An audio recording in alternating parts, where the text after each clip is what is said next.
सुमित का पहले रुक करेंगे। सुमित, आप काशी विश्वनाथ की धरती पर हैं, महादेव की धरती पर इस वक्त आपकी मौजूदगी है। महाकुंभ के समापन में भी आप देखिए सिर्फ 2 दिन बाकी रह गए हैं और ऐसे में महाशिवरात्रि का पर्व भी नजदीक है। किस तरह की रौनक आप देख पा रहे हैं वाराणसी में, शिव की नगरी में?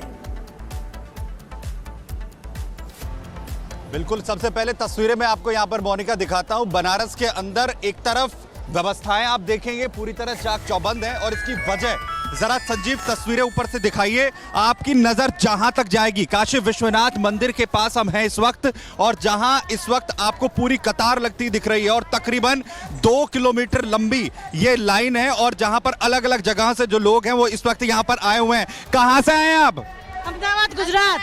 गुजरात से दर्शन करने? हाँ। अच्छा, प्रयागराज होकर आए या नहीं? हाँ। प्रयागराज में स्नान हो गया क्या? किस किस का स्नान हो गया, जरा दिखाइए जरा दूर से, किस किस ने स्नान कर लिया है? सबका हो गया?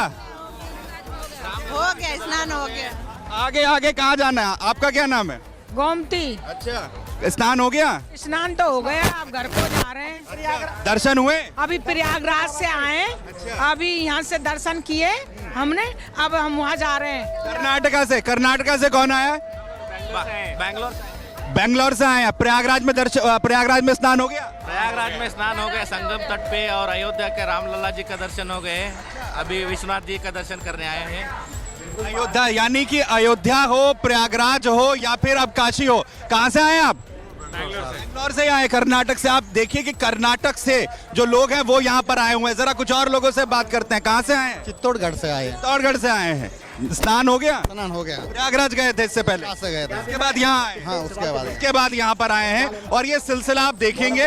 प्रयागराज में स्नान के बाद काशी विश्वनाथ के दर्शन करने के लिए लोग पहुँच रहे हैं, अयोध्या पहुँच रहे हैं। हाँ जी, कहाँ से आई हैं? बिहार से। बिहार से आई हैं? दर्शन करने आई हैं? हाँ, दर्शन। प्रयागराज गए थे? हाँ, गए बिल्कुल सुमित, तो ये दिखा ही रहे हैं कि आखिरकार जो वाराणसी में है वो तैयारियां किस तरीके से की गई है। लेकिन इसी के साथ साथ गौरव भी हमारे साथ जुड़े हुए हैं। गौरव का रुख कर लेते हैं क्योंकि गौरव, अयोध्या में भी देखने को मिल रहा है कि श्रद्धालुओं के पहुंचने का सिलसिला वहां पर भी जारी है। आज क्या खास तैयारियां की गई है, क्योंकि महाकुंभ अब अपने अंतिम पड़ाव पर है, लेकिन लोग प्रयागराज से लेकर के अयोध्या तक और वाराणसी तक पहुंच रहे हैं।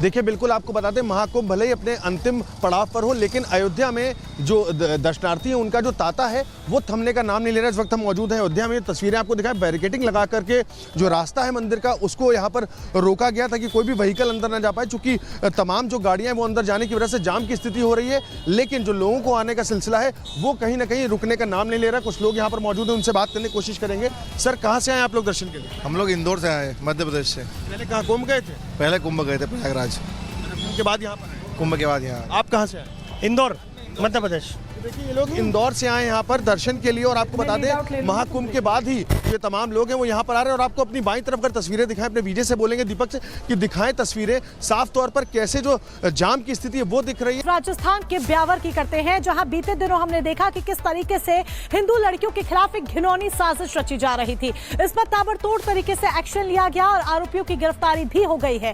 लेकिन लोगों का गुस्सा, लोगों का आक्रोश थमने का नाम नहीं ले रहा है। उनके गुस्से का उबाल इतना है कि वो लगातार इन आरोपियों के लिए सिर्फ एक ही सजा की मांग कर रहे हैं कि इन्हें फांसी से कम कुछ भी ना हो।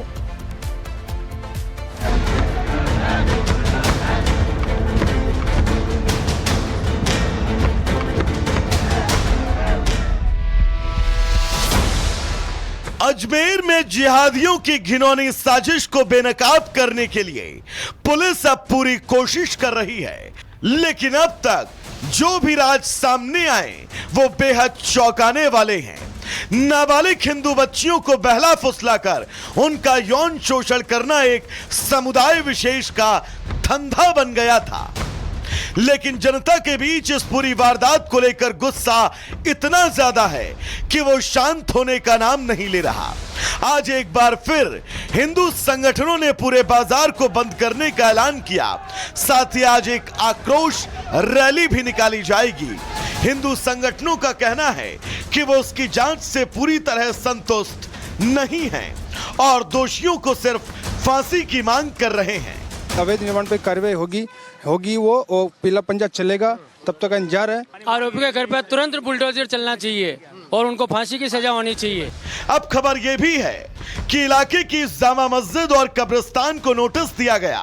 नोटिस में कहा गया कि कागजात सही नहीं मिले तो बुलडोजर कार्रवाई होगी। जो 5 आरोपी पकड़े गए उनके भी घर के कागजात मांगे गए हैं। कहा गया है कि 3 दिन में सही पेपर नहीं मिला तो बुलडोजर एक्शन हो सकता है। सरकार ने भी इस मामले में कड़ी से कड़ी कार्रवाई करने का फैसला किया। पूर्ण रूप से हमारी सरकार कार्रवाई कर रही है, अरेस्ट भी किया गया है और इस पे बिल्कुल ही कोताही नहीं बरतेंगे। पूरी तरह से जो दोषी हैं उन पे कार्रवाई होगी और सजा भी मिलेगी। मेरी आज आईजी, एसपी और एडिशनल एसपी से चर्चा हुई और आईजी से मैंने विजयनगर के बारे में डिटेल चर्चा भी की और उन्होंने कहा हम कठोरतम कार्रवाई करेंगे और इन्वेस्टिगेशन चल रहे हैं। ब्यावर के विजयनगर के हादसे दोबारा उन सवालों को अब जिंदा कर रहे हैं जो कि तुष्टीकरण के सहारे ऐसे लोगों का बचाव करते हैं। क्या वो अब काम की आलोचना कर पाएंगे या फिर उनके मुंह वोट बैंक के धागे से सिले हुए हैं? Bureau report, Republic Bharat. और इस पूरे मामले में जिसका नाम निकल करके सामने आ रहा है वो है पूर्व पार्षद हाकिम कुरैशी। हाकिम कुरैशी का नाम निकल करके सामने आ रहा है जिसे मुख्य साजिशकर्ता भी माना जा रहा है। अब हाकिम कुरैशी को लेकर के हमारे संवाददाता ने खास बातचीत की है। क्या कुछ कहा गया है आपको सुनवाते हैं। सज्जन जी, गिरफ्तारी होगी पूर्व पार्षद की, पूरी जानकारी इसको। हाँ, इसकी आज सुबह गिरफ्तारी कर दी गई थी और गिरफ्तारी के बाद न्यायालय में जो अवकाशकालीन न्यायालय है उसमें पेश किया गया है और 5 दिन की रिमांड ली गई इसकी।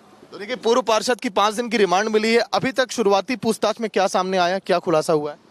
अभी तो एक प्रकरण में जिसमें रेप की घटना हुई थी उसके अंदर इसका जो षड्यंत्र है उसमें इसकी संलिप्तता पाई गई है, तो उसी आधार पर इसको गिरफ्तार किया गया। क्या अभी कुछ फंडिंग की बात अभी निकल कर सामने आई? कहाँ से फंडिंग हो रही थी? नहीं, उसके बारे में अभी जांच चल रही है। उसके जो बैंक डिटेल्स वगैरह वो चेक कर रहे हैं अभी। क्या भी लग रहा है कि 11 आरोपी के बाद भी अभी और आरोपी हो सकते हैं इस पूरे नहीं, अभी तक तो जो जांच चल रही है उसके अंदर जितने भी लगभग आरोपी थे वो आ चुके हैं।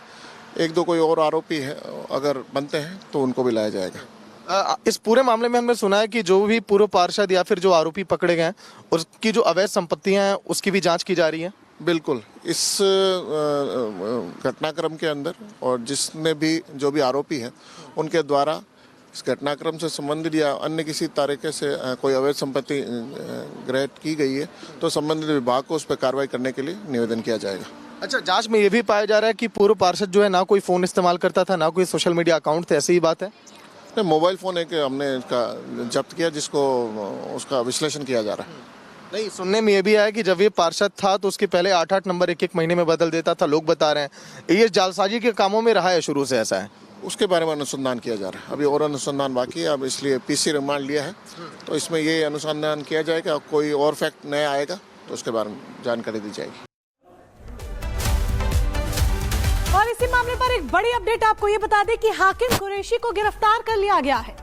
हाकिम कुरैशी को गिरफ्तार कर कोर्ट ने उसे 5 दिन के लिए कस्टडी में भी भेज दिया है। यानी कि अब जब पूछताछ होगी तो एक एक कर कई खुलासे होने की उम्मीद है।